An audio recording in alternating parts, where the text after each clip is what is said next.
ბავშვთა და ახალგაზრდობის ეროვნულ ცენტრში კი ფესტივალ ფანარტის დახურვის ცერემონიალი გაიმართა. ღონისძიების ფარგლებში 8 თემატური საღამო ჩატარდა, რომელზეც ახალგაზრდა შემოქმედებმა, მათ შორის კომპოზიტორებმა, ჯაზმენებმა, დიზაინერებმა და ლიტერატორებმა საკუთარი ნაწარმოებები და ნამუშევრები წარმოადგინეს. ფანარტის დახურვის ცერემონიალზე ფესტივალის კონსულტანტების მიერ არჩეულ მონაწილეებს საზეიმო ვითარებაში სხვადასხვა პრიზი გადაეცათ. ღონისძიებაზე ქართული პრესის, რადიოსა და ტელევიზიის წარმომადგენლებმა, მათ შორის ტელეკომპანია იმედმაც ფანარტის მადლობის სიგელები დაიმსახურეს. ნიჭიერება არის აღმაფრენა და ჩვენ ასეთ ადამიანებს უნდა გზა გაუხსნათ.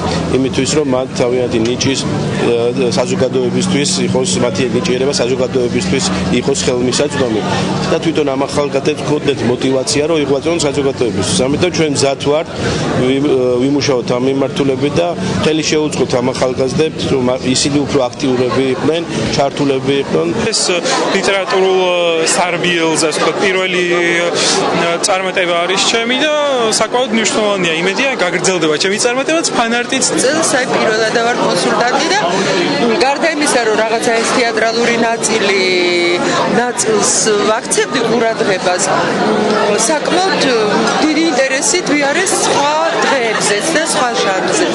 ძალიან საინტერესოა და ესე თავშეყრა ახალგაზრდების სხვადასხვა სფეროს წარმომადგენლების ძალიან მნიშვნელოვანია.